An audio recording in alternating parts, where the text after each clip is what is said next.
now that we've had every big company come out with their foldable smartphones for the year, this still has to be my favorite for 2025. This is the Honor Magic V5, which technically has been out in China for the past couple months, globally available as of today when you're watching this video, so you can technically grab it in Europe.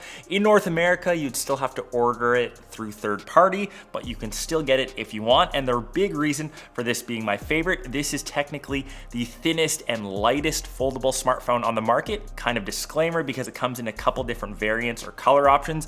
This one is in Dawn Gold, which is my favorite of the bunch, but if you get it in white, that is 8.8 millimeters when it's fully folded shut and 4.1 millimeters when it's open. The other colorways, for some reason, maybe due to the finishing, this one is 4.2 millimeters when it's open and 9 millimeters folded shut. So very negligible. For example, the Galaxy Z Fold or the Z Fold 7, for example, finally has been updated with a thinner design, with what Honor has technically been doing for a couple years now. And when it's completely unfolded, it's a 7.95 inch display. And I feel Honor has always kind of got it with their crease design. So even as we kind of tilt it here in the light of the studio, you can kind of see the thin edge of that crease kind of shining through in the light. But when you're watching content, when you're using it day to day, you actually don't see it that much. It uses actually a reinforced carbon fiber hinge. It has an IP rating of IP58 and 59, whereas the Samsung Fold 7 is only IP48. So it's really durable. So I think this is good for up to 500,000 folds. You'll probably never get that in the lifetime you're using the phone, even if you use this for 5, 6, 10 years. And I even did this crazy hinge test with some weights and dumbbells. So this phone can technically hold up to 30 kilograms of weight, which I slowly built up to. And initially I was a bit scared with some of the flex, but you can still see after the heaviest dumbbell, the screen was still perfectly fine. So there's really no compromise here with having the thinnest folding phone, but it's still really durable. I think the hinge will last longer than the rest of the components, like the battery, which we'll get to in a second. On the front, the actual cover screen, this is 6.43 inches. And once again, Honor has kind of been in this space. They've been leaders in the foldable series, I think, for the past couple years. Samsung has finally adopted something a bit larger to match this, but in day-to-day usage over the past couple months that I've had this, you are using the cover screen 95% of the time to do your regular day tasks, whether you're just browsing the net. In the morning, you're checking news updates, stocks. When you're playing simple games, every morning I crush my Pokemon TCG. We're gonna pull a pack on video. Camera, good luck. Here we go. We didn't get we always can't get lucky. I know that technically you would rarely do this, but even compared to Samsung, this game is actually thicker. There are certain games I've played, like Clash of Clans, for example, which can fully utilize the larger display, which I think is really great. Once again, gotta do the second pull. Come on, full screen, good luck. No luck on video. Sorry, guys.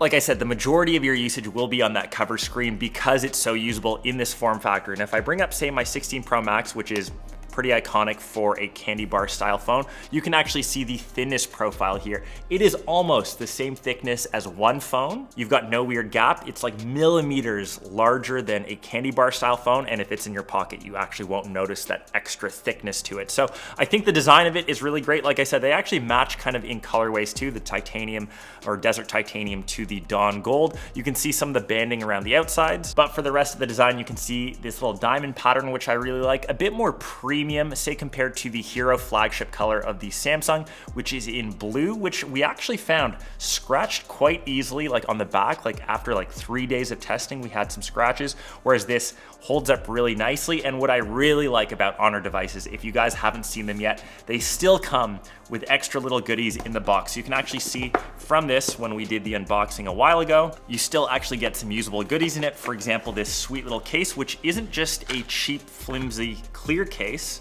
It's actually color matched, feels premium. It has that same kind of gradient, and you actually get this little ring, which you can use as a kickstand, depending how you view your phone. Typically, you'd only see this from third party. You'd probably pay like 50, 60 bucks for it, but the fact that they still include it inside of the box, I know that we're moving away from some of the extras with, say, like the iPhone from Samsung, but it is still nice to see brands give you extra stuff for the money that you're spending, which is really nice. So the next big thing around performance is the camera modules on the back. So quite large here, and once again, compared to the Samsung, the placement of that was quite weird, that you would get this really bad wiggle or wobble because they were all stacked on one side. This one you can still put on a desk and you don't get any of that weirdness because the camera module is quite circular and it's placed in the middle. So for this one, you've got 3 different sensors. So you have a 50 megapixel main, 50 megapixel ultra wide, and a 64 megapixel telephoto. I'd rather have that than the 200 megapixel main on the Fold 7, which in my opinion, it's a bit of a stat pattern. Like, it's a good camera, it's decent, but they also compromise by having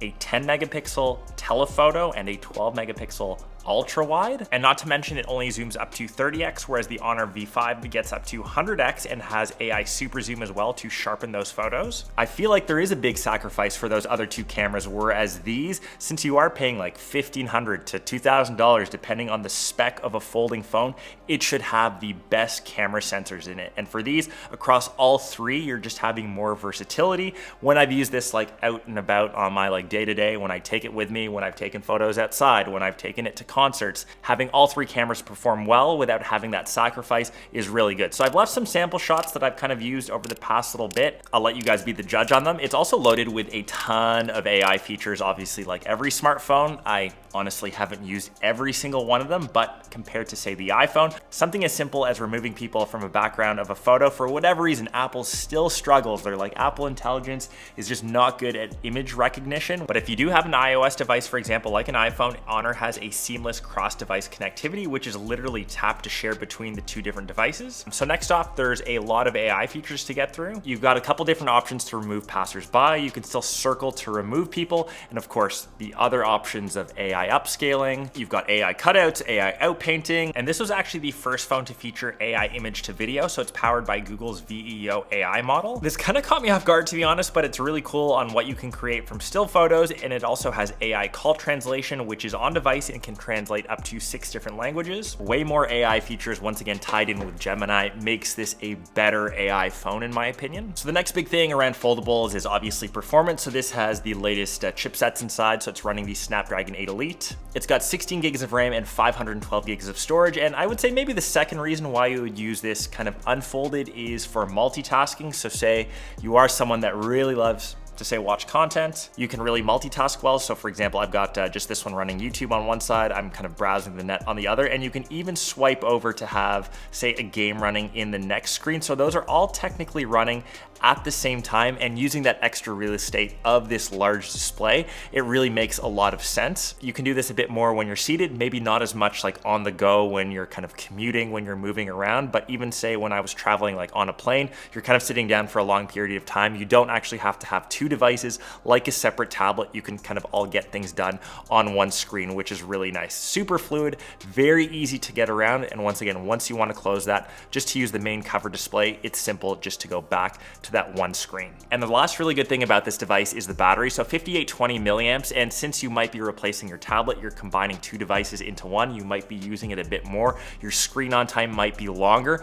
This has the benefit of having a silicon carbon battery. Once again, unlike the Fold 7, you can see here that the silicon carbon battery content has been up to 15%. So it just makes it better for more energy, higher density, and it actually has faster charging. So 50 watts wireless, 66 watts wired charging. So it has fast charging speeds. Even if you are the heaviest of power users, this will easily last you the entire day. I've never once got it close to dropping below 5% in a heavy day's usage, which says a lot, being, you know, in the content space, being on your device, scrolling the endless loops of social and ripping Pokemon packs the entire day. This phone has been great. Like I said, folding phones aren't technically for everyone. They're really for someone that wants that extra versatility of having that inside screen. I feel like companies now have made them so much more usable in terms of the thinness, in terms of the lightness. You don't actually feel like you're sacrificing or compromising on something compared to, say, a candy bar style phone. They literally almost feel the same, and you just have that extra usability of having that cover display. And I know that Apple is also potentially coming out with something in 2026. I've seen some leaks, some rumors, and typically Apple does come late to the party, but clearly there is a very strong segment and they want to capitalize on the folding phone craze, which I think is at that point now where you can recommend them as your main device. So curious to hear your thoughts on the Honor Magic V5. Like I said, I think it's the best folding phone of the year. I would definitely take this over the Fold 7, but curious to hear your thoughts, and I will catch the rest of you in one of my next ones. Peace.